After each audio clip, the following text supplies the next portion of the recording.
Hello everyone, welcome back to my channel. Today I'm here to discuss a very new topic, a new series of horticulture from the very basic things.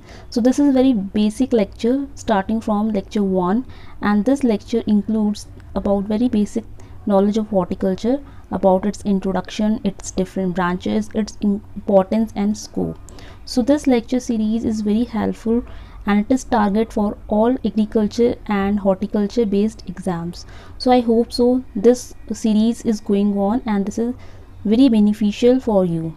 So let's move on, but before that I request you to subscribe this channel by pressing the bell icon, and if you have not liked this video, then like this video and share more and more with your friends. So let's start the basic knowledge of horticulture with Krishi Valley YouTube channel. Under this series, first of all we have to study the basic things about horticulture. It includes introduction, different branches of horticulture, importance and scope, and after that at the end of the session we are going to discuss the difference between fruits and vegetables. सो आज की video का जो topic रहने वाले हैं वो ये सारे टॉपिक हम कवर करेंगे, and at the end of the session you are able to learn very important and basic knowledge of horticulture. Okay, so start करते हैं. First of all we start from the introduction of horticulture. अगर हम horticulture की बात करते हैं तो horticulture की जो टर्म है it is derived from the Latin word. ये एक लैटिन वर्ड है, तो क्वेश्चन यहीं से पूछा जाता है कि हॉर्टिकल्चर किस लैंग्वेज से डिराइव्ड हुआ है, that is Latin language. Okay, भी वर्ड जो है वो है हॉर्टस. लैटिन वर्ड जो है हॉर्टस है, जिसका मतलब होता है गार्डन, और कोलरा मतलब होता है टू कल्टिवेट. तो यहाँ पे आप ध्यान से देख सकते हैं हॉर्टिकल्चर में दो लैटिन शब्द होते हैं, एक होता है हॉर्टस, दूसरा है कोलरा. हॉर्टस का मतलब होता है गार्डन एंड कोलरा मीन्स टू कल्टिवेट. यानी हॉर्टिकल्चर एक ऐसी साइंस है, एक ऐसी ब्रांच है साइंस की जिसमें हम गार्डन क्रॉप्स को कल्टीवेट करते हैं. ठीक है, तो अगर इसकी डेफिनेशन देखें तो it is a science that deals with the production and utilization of garden crops.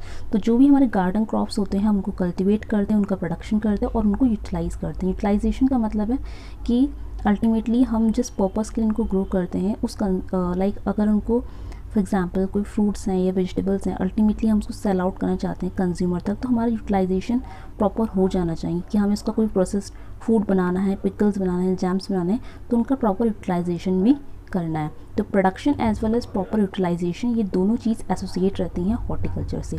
तो यहाँ पे एग्जाम पॉइंट ऑफ व्यू से पूछा जाने वाला क्वेश्चन मेन यही रहता है कि ये कौन सी लैंग्वेज से ये डिराइव्ड हुआ है, that is Latin language. Okay, meaning भी आपको पता होना चाहिए हॉर्टस और कोलरा. ठीक है, आफ्टर दैट नेक्स्ट इंपॉर्टेंट चीज़ जो क्वेश्चंस बन सकते हैं that is the father of horticulture. ठीक है, फादर ऑफ हॉर्टिकल्चर जो बोला जाता है वो बोला जाता है M.H. मैरीगोव्दा. ठीक है, मैरीगोव्दा. ठीक है, तो ये आपको ध्यान रखना है. ये कुछ छोटे छोटे पॉइंट्स थे जो हमने यहाँ डिस्कस करें हैं. ठीक है, अब आगे चलते हैं नेक्स्ट स्लाइड पे. तो नेक्स्ट स्लाइड में हमको डिस्कस करनी है डिफरेंट ब्रांचेस ऑफ हॉर्टिकल्चर. तो यहाँ पे टोटल 6 ब्रांचेस मेंशन है: pomology, olericulture, floriculture, plantation crop, medicinal and aromatic plants, and last one is spices and condiments cultivation. तो ये डिफरेंट ब्रांचेस होती हैं हॉर्टिकल्चर. यानी हॉर्टिकल्चर जो है एक ब्रॉड सब्जेक्ट है, इसके अंदर अलग अलग ब्रांचेस आती हैं जिसमें हम अलग अलग क्रॉप्स को कल्टीवेट करते हैं. जैसे अभी अपने प्रीवियस स्लाइड में देखा, horticulture means to cultivate the garden crops. अब गार्डन में हम डिफरेंट वेराइटीज़ के क्रॉप को ग्रो करेंगे और हर एक वैरायटी के क्रॉप की जो कल्टीवेशन प्रैक्टिस होती है उनकी डिफरेंट नेम्स होते हैं. तो ये डिफरेंट ब्रांचेस ही वही सब कहलाती हैं. वन बाय वन हम इन सारी ब्रांचेस को डील करते हैं, starting with the first one that is the pomology. तो पोमोलॉजी के बारे में अगर हम बात करें तो पोमोलॉजी अगेन पोमो मीन्स एक लैटिन वर्ड है. ठीक है, अब हम जितने भी वर्ड्स पढ़ते हैं ज़्यादातर वो लैटिन लैंग्वेज के ही वर्ड्स होते हैं. तो पोमो अगेन एक लैटिन वर्ड है जिसका जो डिराइव्ड हुआ है पोमम से. ठीक है, तो पोमोलॉजी लैटिन वर्ड पोमम से मिलके बना होता है. इस पोमम का मतलब होता है फ्रूट्स. तो pomology mainly deals with the cultivation practices of fruits. ठीक है, pomology is the study of fruits cultivation. अब यहाँ पे आपको दो चीज़ ध्यान रखनी है, फादर ऑफ पोमोलॉजी और दूसरा है father of systematic pomology. Father of pomology नाम से जाने जाते हैं Charles Downing, and father of systematic pomology जाने जाते हैं डी कैंडोल. पोमोलॉजी सिंपल जो फ्रूट्स कल्टीवेशन का स्टडी होता है उसको बोलते हैं पोमोलॉजी, और सिस्टमैटिक पोमोलॉजी का यहाँ पे मीन्स ये है, तो सिस्टमैटिक का मतलब होता है फ्रूट्स का क्लासिफिकेशन, पोमोलॉजी मीन्स फ्रूट्स. और सिस्टमैटिक का मतलब यहाँ पे है क्लासिफिकेशन या ग्रुपिंग। तो जब हम फ्रूट्स के बारे में डिटेल में पढ़ेंगे तो आप देखोगे कि फ्रूट्स में भी डिफरेंट डिफरेंट क्लासिफिकेशन ग्रुप्स बन जाते हैं, तो वो कहलाता है सिस्टमैटिक पोमोलॉजी। और सिस्टमैटिक पोमोलॉजी के फादर हैं डी कैंडोल। अब पोमोलॉजी हम पढ़ ही रहे हैं, यानी फ्रूट्स साइंस पढ़ रहे हैं, तो फ्रूट्स से रिलेटेड एक इंपॉर्टेंट रेवोल्यूशन आया था, that is known as golden revolution. Mainly golden revolution deal करता है with the production of fruits. Now let's move on the next branch, that is the olericulture. Olericulture again एक Latin word है oleris, ठीक है। Oleris का मतलब होता है किचन गार्डन और वेजिटेबल्स। तो मेनली ओलैरिकल्चर क्या होती हैं? Olericulture is the branch of horticulture which mainly deals with the cultivation practices of vegetables. यहाँ पे हम सब्जियों के बारे में पढ़ते हैं, तो आपको छोटी छोटी जो इन्फॉर्मेशन है वो नोट डाउन करने की। Pomology related with fruits, olericulture related with vegetables. अब ओलैरिकल्चर में आपको ध्यान रखनी है अगेन रेवोल्यूशंस। राउंड रेवोल्यूशन आता है पोटैटो के लिए। पिंक रेवोल्यूशन मेनली डील करते हैं अनियन एंड प्रॉन्स। प्रॉन एक नॉनवेज आइटम है, ठीक है। मेनली यहाँ पे अगर हम वेजिटेबल की बात करें तो पिंक रेवोल्यूशन में आपको अनियन याद रखनी है, ठीक है। इजीली रिलेट कर सकते हैं बिकॉज अनियन का कलर भी पिंक होता है। रेड रेवोल्यूशन मेनली डील करता है टमाटो एंड मीट, बट यहाँ पे हमको वेजिटेबल में टमाटो ध्यान रखना है। अगेन इसको भी आप इजीली रिलेट कर पाएंगे इसके कलर से, ओके। तो ये आपको ध्यान रखनी है, इंपॉर्टेंट इन्फॉर्मेशंस हैं। Next move on the next branch, that is the floriculture. तो जो फ्लोरिकल्चर होता है ये भी अगेन हमारा लैटिन वर्ड है फ्लोरिस।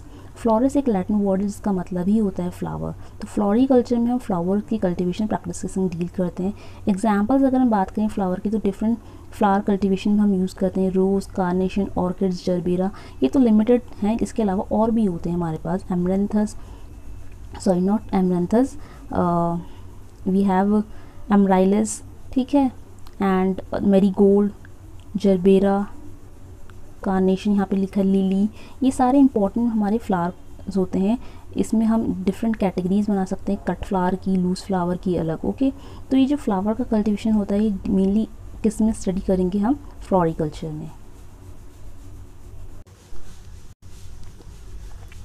Now the next branch is plantation crops. Plantation crops क्या होते हैं? सबसे पहले तो हम ये समझते हैं, those crops which are used or whose product is used only for after processing, यानी ऐसे क्रॉप्स जिनके प्रोडक्ट्स को या जिनको हम प्रोसेस्ड करते हैं उसके बाद ही हम उनको यूज़ कर पाएंगे, that are known as plantation crops. ये इनका एक करैक्टर होता है। After that these crops are perennial and cultivated on large area by individual और कंपनी। यानी नेक्स्ट इंपॉर्टेंट चीज़ ये होती है कि ये क्रॉप्स पेरिनियल होते हैं। सबसे पहली बात तो उनके प्रोडक्ट्स को हम तभी यूज़ कर पाएंगे जब इनकी प्रोसेसिंग कंप्लीट हो जाती है। आफ्टर दैट ये पेरिनियल होते हैं। पेरिनियल का मतलब ये होता है कि इनकी जो लाइफ साइकिल होता है वो एक सीज़न से ज़्यादा सीज़न उसको चाहिए होता है, ठीक है। इसकी जो लाइफ साइकिल है यानी सीड टू सीड, ठीक है, बीज से बीज बनने की जो पूरी साइकिल होती है इसको पेरिनियल साइकिल इसको बोला जाता है, यानी पेरिनियल प्लांट्स होते हैं। और उसके बाद नेक्स्ट चीज़ ये है कि इसको ग्रो करने के लिए हमें एक लार्ज एरिया चाहिए होता है। लार्ज एरिया में इसका कल्टिवेशन कर सकते हैं, दैट इज़ इम्पॉर्टेंट। एग्जाम्पल्स की बात करें तो यहाँ पे जैसे for example tea, coffee, rubber, coconut oil palm, cashew nut, cocoa and areca nut, ठीक है। ये सारे एग्जाम्पल्स आपने ऑलरेडी सुने भी होंगे। तो ये सारे एग्जाम्पल्स जो हैं प्लांटेशन क्रॉप्स के एग्जाम्पल हैं। अगर बात करें सारे प्लांट्स की तो इन सब के प्रोडक्ट्स को हम आफ्टर प्रोसेसिंग ही हम यूज़ कर पाते हैं। सब के सब अपने आप में पेरिनियल होते हैं, लार्ज एरिया में इनका कल्टीवेशन हो सकता है। जैसे कि आप फिगर में देख रहे हो, ये फिगर है टी प्लांटेशन का, ठीक है। तो यहाँ पे टी जो है, टी की प्लांटेशन का ये फिगर है। आप देख सकते हैं किस तरह से वुमेन्स यहाँ पे टी की हार्वेस्टिंग कर रहे हैं, लीव्स को प्लग कर रहे हैं, ठीक है। प्लांटेशन क्रॉप्स में हमारे जो मेनली इंडिया में ज़्यादा कंज्यूम करा जाता है दैट इज़ द टी। और टी को ही हम क्या बोलते हैं? Queen of beverage crop. और कॉफ़ी को हम बोलते हैं king of beverage crops, okay. बाकी रबर आपको पता है, coconut, oil palm, cashew nut. Cashew nut means काजू, कोकोआ है, और एरिका नट। एरिका नट को हम हिंदी में बोलते हैं सुपारी। तो ये हमारी इंपॉर्टेंट प्लांटेशन क्रॉप्स में आते हैं।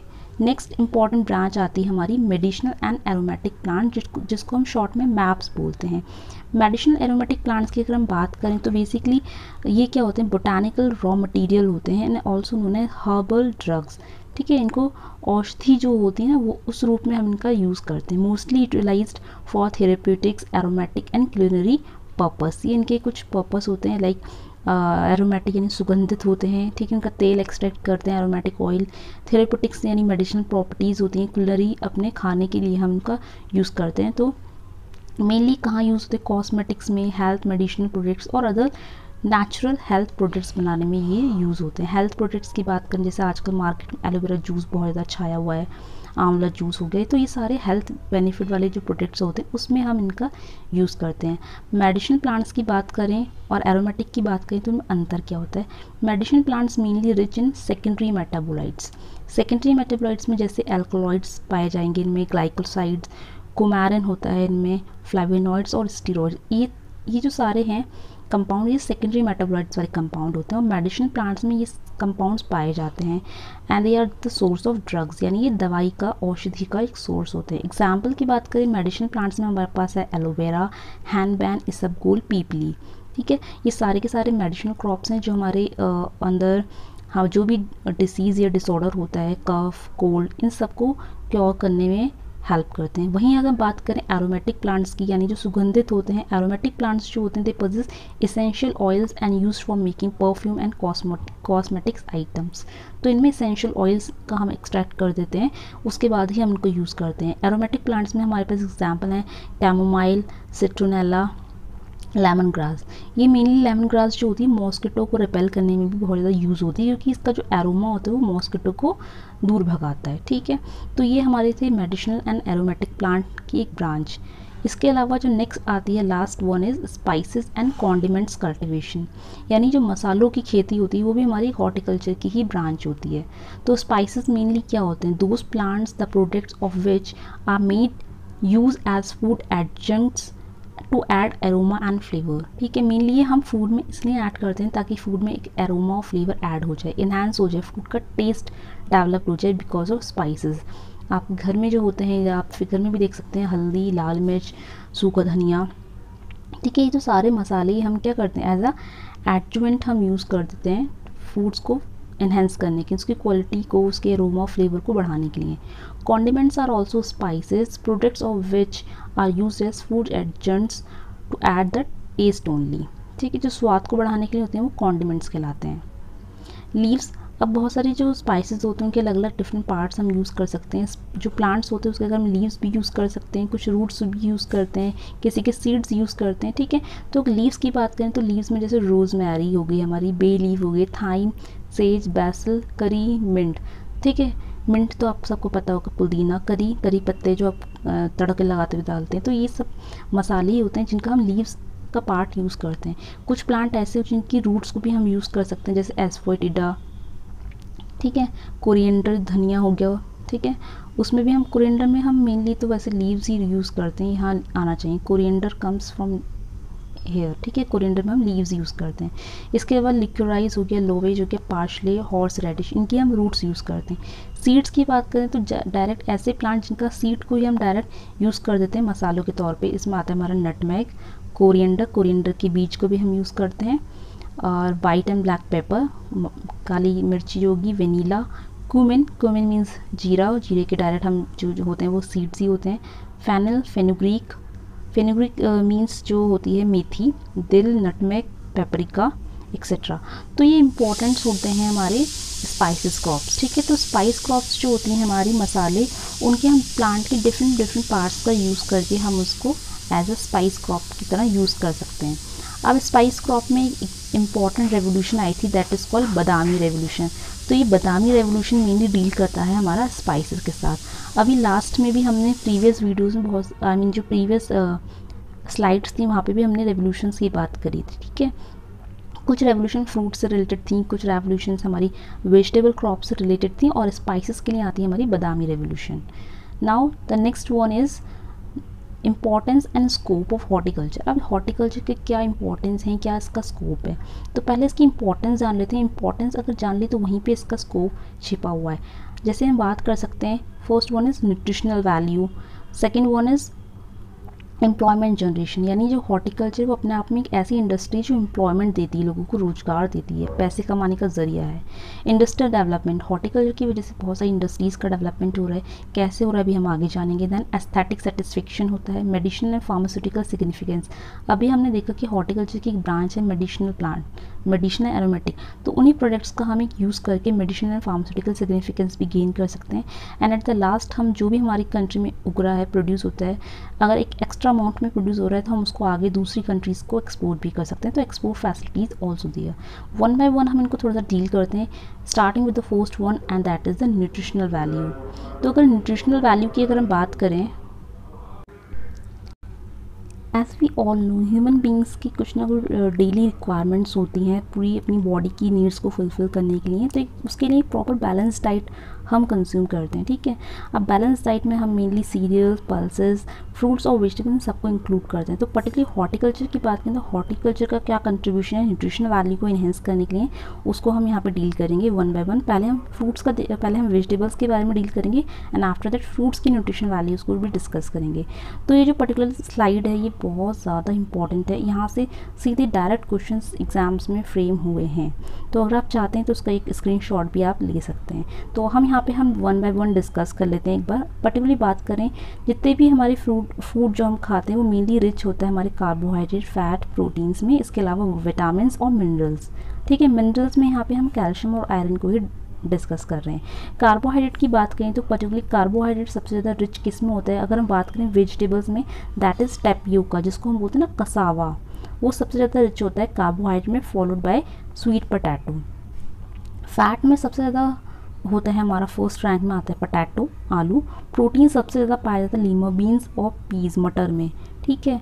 विटामिन ए हमारी आँखों के लिए बहुत अच्छा होता है और उसका साइंटिफिक नेम जो है वो है रेटिनॉल। विटामिन ए को हम बोलते हैं रेटिनॉल, ओके। और विटामिन ए सबसे ज़्यादा आँखों के लिए अच्छा होता है। ये किस में पाया जाता है, बथुआ के जो पत्ते होते हैं, अभी ये विंटर्स में आते हैं। बथुआ वैसे बेसिकली रबी सीजन का वीड है, ठीक है, वीट क्रॉप है, बट ये हम इसको इकोनॉमिकली हम इसको कंज्यूम भी करते हैं क्योंकि ये न्यूट्रिशनल वैल्यूज़ में बहुत ज़्यादा रिच है और हमारे लिए अच्छा होता है। तो विटामिन ए इसमें सबसे ज़्यादा पाया जाता है। इसके अलावा कोलोकेशिया के पत्ते, जो अरबी के पत्ते होते हैं, उनमें विटामिन ए रिच है। इसके बाद विटामिन B1 की बात करें तो विटामिन B1 जिसका साइंटिफिक नेम होता है थायमिन, ठीक है।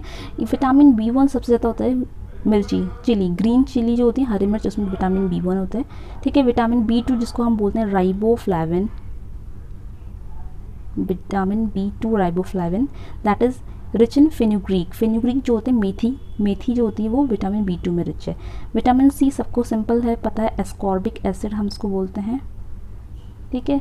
सबसे ज़्यादा विटामिन C कौन सी वेजिटेबल में रिच होता है, ड्रमस्टिक लीव्स। ड्रमस्टिक लीव्स आपको अगर मैं बताऊँ तो हिंदी में हम इसको बोलते हैं ड्रमस्टिक को हम हिंदी में क्या बोलते हैं, एक्चुअली भी मुझे याद नहीं आ रहा है, ठीक है। सहजन बोलते हैं शायद, सहजन का पत्ता, ठीक है, if I am not wrong, ठीक है। तो ड्रमस्टिक जो होता है, ठीक है, वो इंपॉर्टेंट है, vitamin C and followed by coriander, जो धनिया के पत्ते होते हैं उनमें भी विटामिन C होता है। कैल्शियम की बात करें तो अगेथी, फॉलोड बाय करी लीव, जो करी पत्ते होते हैं, और आयरन सबसे ज़्यादा पाया जाता है एमरैंथस में, ठीक है। तो ये हमने जो बात करी, ये हमने बात करी इन रिस्पेक्ट टू वेजिटेबल्स के, वेजिटेबल्स में न्यूट्रिशनल वैल्यू क्या है। नेक्स्ट हम स्लाइड में बात करेंगे न्यूट्रिशनल इंपॉर्टेंस या न्यूट्रिशनल वैल्यू ऑफ फ्रूट्स। तो इसका भी अगेन आप स्क्रीनशॉट ले सकते हैं, ठीक है। तो यहाँ पे इसका फ्रूट्स की बात करें तो फ्रूट्स में हम सेम न्यूट्रिशन की बात करेंगे। कार्बोहाइड्रेट की बात करें तो सबसे ज़्यादा कार्बोहाइड्रेट पाया जाता है रेजन्स में, followed by dry apricot. Raisins आपको पता है किशमिश, जो अंगूर को ड्राई करके हम बनाते हैं ना, किशमिश। फैट की बात करें सबसे ज़्यादा फैट पाया जाता है वॉलनट में, फॉलोड बाय आलमंड। वॉलनट जो होता है हमारा जो हमको बहुत ज़्यादा प्रसाद में मिलता है ना, वैष्णो देवी के प्रसाद में आता है वॉलनट, इसको हिंदी में शायद अखरोट, ठीक है, या अखरोट जो होता है वॉलनट, तो उसमें फ़ैट होता है। प्रोटीन की बात करें तो कैश्यू नट, यानी जो हमारा काजू हो गया, वाइट वाला जो काजू, उसमें प्रोटीन रिच होता है। विटामिन ए अगेन रेटिनॉल, इसका साइंटिफिक नेम हमने पहले डिस्कस करा। विटामिन ए सबसे ज़्यादा पाया जाता है मैंगो में, फॉलोड बाय पपाया, ठीक है। जितने भी ऑरेंज कलर के होते हैं ना, थोड़े से नॉट संतरा तो विटामिन C में आएगा, ठीक है, बट जो ऑरेंजिश कलर के होते हैं जैसे आम, पपीता, ठीक है, कद्दू, ये सब विटामिन ए में रिच होते हैं, स्पेशली विटामिन ए में। विटामिन बी की बात करें तो ये अगेन विटामिन B1 कैश्यू नट में ज़्यादा होता है। विटामिन B2 होता है हमारा बेल, ठीक है, भगवान शिव को चढ़ाते हैं बेल, तो उसमें विटामिन B2 है। विटामिन सी की बात करें तो विटामिन सी सबसे ज़्यादा बारबेडस चेरी में है, फॉलोड बाय आंवला। बहुत लोग कंफ्यूज हो जाते हैं कि विटामिन सी सबसे ज़्यादा आंवला में होता है। नहीं, विटामिन सी सबसे ज़्यादा होता है बारबेडस चेरी में, और सेकंड नंबर पे आती है हमारी आंवला क्रॉप। कैल्शियम की बात करें, सबसे ज़्यादा कैल्शियम लीची में होता है, इसके बाद ड्राई करौंदा में। और आयरन सबसे ज़्यादा किस में होता है, तो ये हमारा होता है ड्राई करौंदा और डेट्स। ठीक है, ड्राई करौंदा जो सूखा करौंदा होता है, इसको मेनली अचार बनाने में बहुत यूज़ हो रहा है ये। और डेट्स जो होते हैं, खजूर जो होते हैं, वो उसमें भी आयरन होता है। तो ये हमने डिस्कस करी इंपॉर्टेंट क्या है, न्यूट्रिशन वैल्यूज़ में क्या इंपॉर्टेंट है। फ्रूट्स और वेजिटेबल दोनों को हमने कंपेयर करा कि कौन किस में रिच है। तो इस जो स्लाइड्स बनाई है, इसमें बहुत ज़्यादा मेहनत लगी है बनाने में, टेबल्स बनाने में, इमेजेस लगाने में, और पूरे एनिमेशंस, डिज़ाइंस वगैरह सब करने में बहुत ज़्यादा मेहनत लगती है। तो अगर आपको ये वीडियोस अच्छी भी लगती हैं तो एक लाइक ज़रूर करा करें। इन्फॉर्मेटिव तो होती हैं नो डाउट, लेकिन इनको प्रिपेयर करने में, स्लाइड्स अरेंज करने में बहुत ज़्यादा टाइम लगता है, तो इस मेहनत के लिए भी एक लाइक बनता ही है। ठीक है, आगे चलते हैं, बात करते हैं नेक्स्ट इंपॉर्टेंट की, that is the employment generation. जैसा हमें पता है कि हमारा जो हॉर्टिकल्चर सेक्टर है, इसका क्या कंट्रीब्यूशन है हमारे एग्रीकल्चर के जीडीपी में, यानी ग्रॉस डोमेस्टिक प्रोडक्ट में। जीडीपी का मतलब होता है कि सालाना इनकम हमारी कितनी हो रही है, हमारी पूरी कंट्री की एक साल में कितना इनकम हो जाती है, उसको हम कहते हैं जीडीपी। और हॉर्टिकल्चर सेक्टर कंट्रीब्यूट करता है अराउंड 30.4% जीडीपी। ठीक है, तो इतना ज़्यादा कंट्रीब्यूशन जब हॉर्टिकल्चर सेक्टर का है, तो आप अंदाज़ा लगा लिए कि उसमें एम्प्लॉयमेंट जनरेशन भी कितना होगा। इसके अलावा इंडिया जो है सेकंड लार्जेस्ट प्रोड्यूसर है फ्रूट्स और वेजिटेबल का आफ्टर चाइना, ये फैक्ट भी सबको पता है। बट एम्प्लॉयमेंट जनरेशन की अगर हम बात करें तो एम्प्लॉयमेंट में क्या क्या ऑप्शंस हैं जहाँ पे हम एम्प्लॉयमेंट कर सकते हैं। तो फर्स्ट वन यहाँ पे है हमारा हॉर्टिकल्चरल कंसल्टेंट। आप हॉर्टिकल्चर की स्टडी करके हॉर्टिकल्चर कंसल्टेंट बन सकते हैं, गार्डन वर्कर बन सकते हैं, ग्रीन हाउस मैनेजर बन सकते हैं। बिकॉज बहुत सारे क्रॉप्स ऐसे हैं हमारे वेजिटेबल क्रॉप्स लाइक टोमेटो, ठीक है, जिनको हम ग्रीन हाउस में बहुत ज़्यादा कल्टिवेट कर सकते हैं अच्छे से। तो आप ग्रीन हाउस मैनेजर का एक स्कोप है यहाँ पे, लैंडस्केप आर्किटेक्ट है, नर्सरी मैनेजर है। इसके अलावा और भी बहुत सारी वैरायटी ऑफ एम्प्लॉयमेंट जनरेशन के सेक्टर्स यहाँ पे मौजूद हैं, जिसमें हम हॉर्टिकल्चर के थ्रू एम्प्लॉयमेंट ले सकते हैं। ठीक है, अपना रोजगार सेट कर सकते हैं और इनकम जनरेट कर सकते हैं। Next one is the industrial development.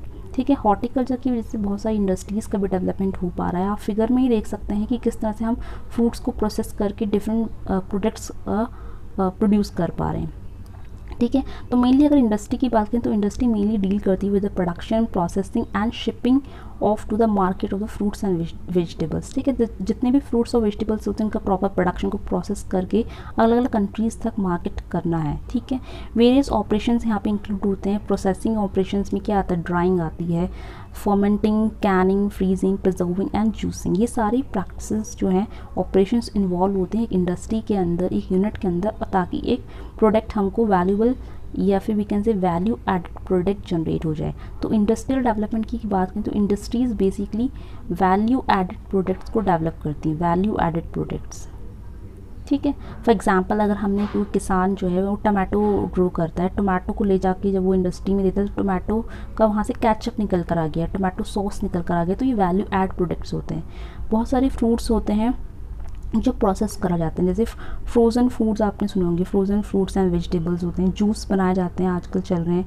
ठीक है, जैम, जेली, मार्मलेड्स, पिकल्स, कैंडीज। इसके अलावा बहुत सारे और प्रोडक्ट्स मार्केट में जो हैं अवेलेबल हैं, जो कि हमारे हॉर्टिकल्चर प्रोडक्ट्स जो होते हैं वो उनके लिए रॉ मटेरियल का काम करते हैं। तो इंडस्ट्रीज़ के लिए क्या होता है कि हॉर्टिकल्चर जो प्रोडक्ट्स होते हैं वो रॉ मटेरियल का वो करते हैं।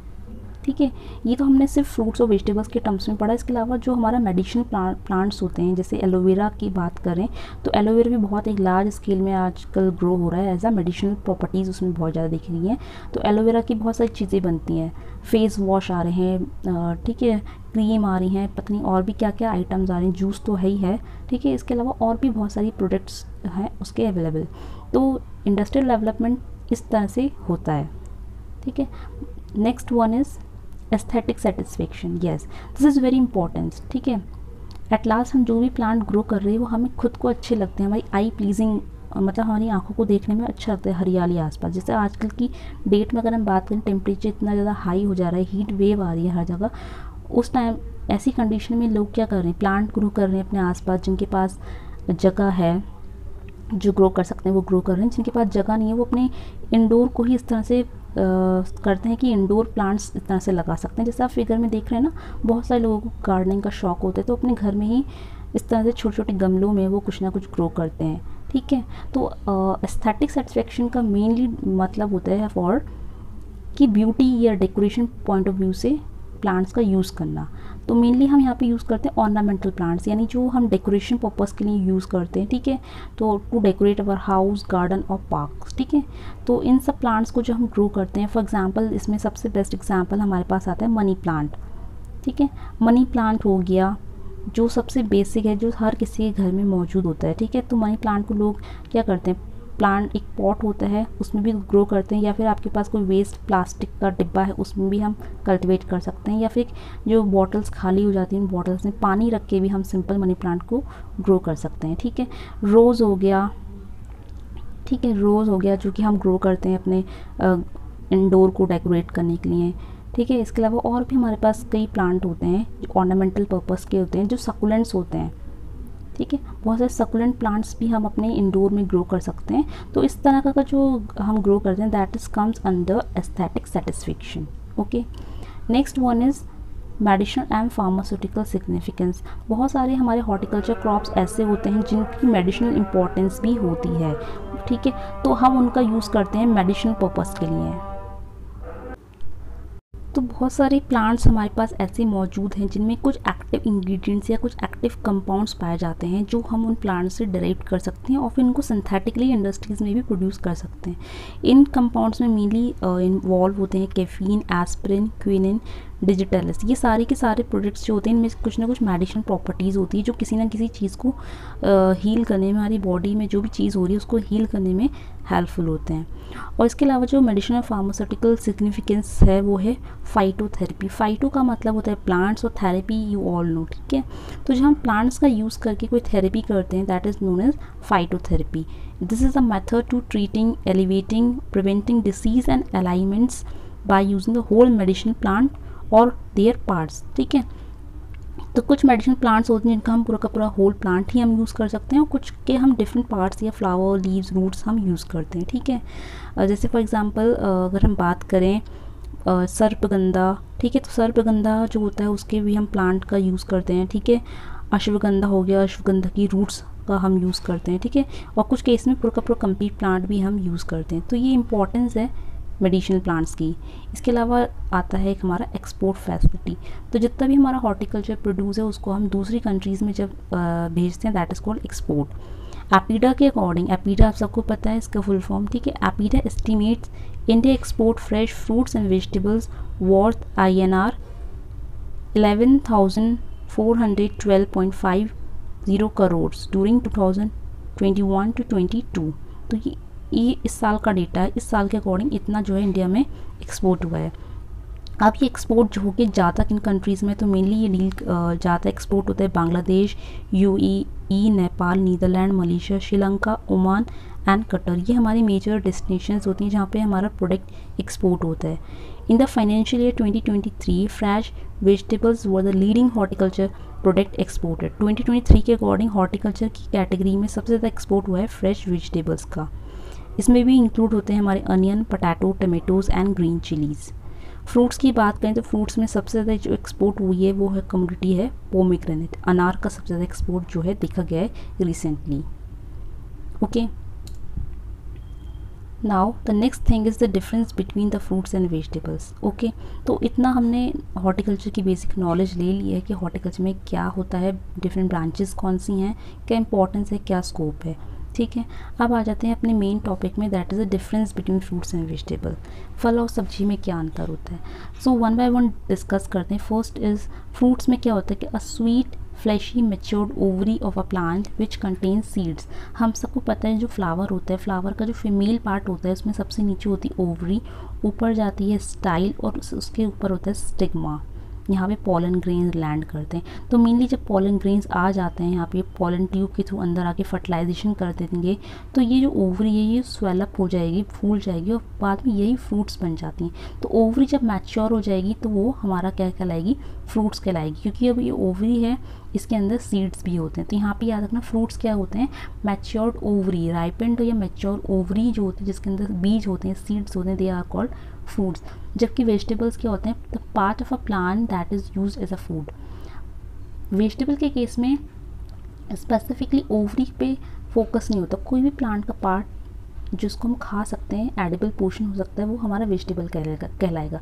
वेजिटेबल्स में हम मेनली किसी प्लांट का लीव्स भी खा सकते हैं, जैसे फॉर एग्जांपल कोरिएंडर हो गए, स्पिनच हो गए, इनके हम पत्ते खाते हैं। वैसे ही अगर हम बात करें जैसे रेडिश, मूली की हम जड़ खाते हैं, ठीक है। पटैटो का जो हम पोर्शन खाते हैं वो क्या कहलाएगा, पटैटो वैसे तो आलू ज़मीन के अंदर होता है, बट वो जड़ नहीं होती, रूट्स नहीं होते, उसकी मॉडिफाइड स्टेम होती हैं, वो हम खाते हैं, ठीक है। तो हर एक प्लांट का जो हम पार्ट कंज्यूम करते हैं तो उस पर डिपेंड करता है कि वो हमारा क्या है, ठीक है। फ्रूट्स में हम ओवरी कर रहे हैं और वेजिटेबल के केस में कोई भी प्लांट जो हमारा एडिबल हो रहा है वो हम कंज्यूम करेंगे, बट यहाँ पे सीड्स नहीं होंगे वेजिटेबल के केस में, ओके। नेक्स्ट इंपॉर्टेंट डिफरेंस आता है कि fruits are perennial in nature whereas vegetables are annual in nature. Perennial हम मतलब कि अपनी लाइफ साइकिल कंप्लीट करने में इनको 1 सीजन से ज़्यादा टाइम लगता है, एंड एनुअल्स का मतलब होता है कि इनको अपनी लाइफ साइकिल कंप्लीट करने के लिए सिर्फ एक ही सीज़न चाहिए होता है, ठीक है। इनका जो साइकिल होती है वेजिटेटिव ग्रोथ या we can say reproductive growth, एक सीज़न में ही कंप्लीट हो जाएगी, ठीक है। Next one is fruits are woody in nature. Fruits जो होते हैं वो वुडी नेचर के होते हैं, लकड़ी इनमें पाई जाती है, जबकि वेजिटेबल्स आर मेनली हर्बेशियस और सकुलेंट टाइप ऑफ नेचर, ठीक है। Next one is fruits are commercially asexually propagated.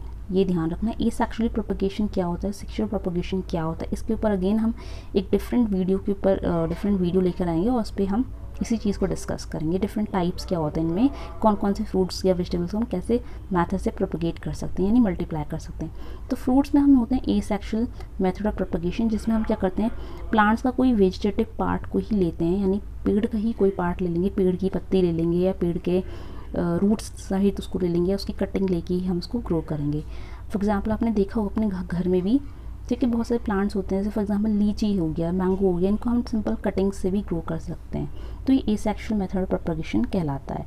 जबकि वेजिटेबल्स में हम मेनली फॉलो करते हैं सेक्सुअल प्रोपगेशन को। सेक्सुअल प्रोपगेशन मेनली होता है हमारा सीड्स के संग, बीज।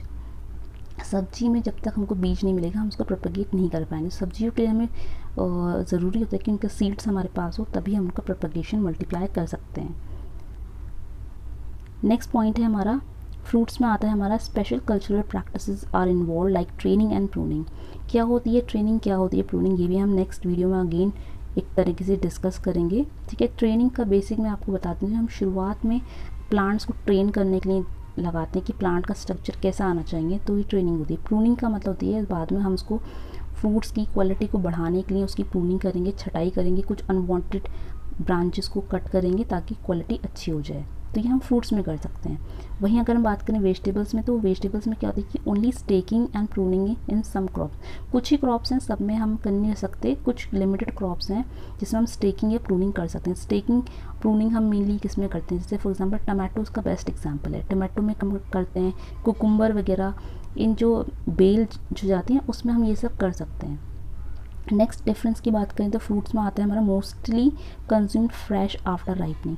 जब फल राइपन हो जाते हैं, पक जाते हैं, तो हम उसको फ्रेश खा लेते हैं, पकाते नहीं, उसकी सब्जी नहीं बनाते। जबकि वेजिटेबल्स में mainly require cooking before consumption, खाने से पहले हमें इसको सब पकाना होता है। तो ये तो बेसिक डिफरेंस है, तो आपको वैसे ही पता होगा। इसके अलावा नेक्स्ट जो फ्रूट्स होते हैं उनमें क्या होता है, mostly are sweet in taste, मीठे होते हैं क्योंकि शुगर कंटेंट में ज़्यादा हो जाता है राइपनिंग के टाइम पे।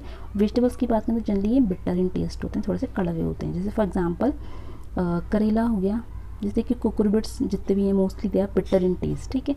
तो ये एक बेसिक डिफरेंस रहता है कि फ्रूट्स और वेजिटेबल में क्या होना चाहिए, ठीक है। तो फ्रूट्स और वेजिटेबल का डिफरेंस जो है वो भी हमने पूरा डिस्कस कर लिया है। और आज का जो हमारा टारगेट था वीडियो का कि बेसिक नॉलेज हम हॉर्टिकल्चर के लिए, तो वो हमने डिस्कस कर लिए। So thank you everyone, hope so video के एंड में आप बता सकते हो कि हॉर्टिकल्चर कैसा टर्म है, किस लैंग्वेज से ड्राइव हुआ है। पोमोलॉजी फ्रूट से डील करता है, ओलैरिकल्चर वेजिटेबल से डील करता है। इसके अलावा डिफरेंट ब्रांचेस पढ़ने के बाद हमको इंपॉर्टेंस स्कोप समझ में आ गया होगा, और एक बेसिक सा फ्रूट्स और वेजिटेबल का क्या डिफरेंस है वो भी हमने यहाँ पे लास्ट में डिस्कस कर लिया है। तो ओवरऑल ये वीडियो जो है बहुत ज़्यादा फ्रूटफुल रहा होगा आप सबके लिए। अगर ऐसा है तो वीडियो को लाइक ज़रूर करें, कमेंट करके ज़रूर बताएं, और ज़्यादा से ज़्यादा लोगों तक इसको शेयर करें, ठीक है। और चैनल को सब्सक्राइब करना ना भूलें, बेल आइकन को ज़रूर प्रेस करें। तो मिलेंगे हम आगे नेक्स्ट पार्ट में लेक्चर 2 के साथ, कुछ अलग टॉपिक के साथ। Okay, so thank you everyone for watching this video.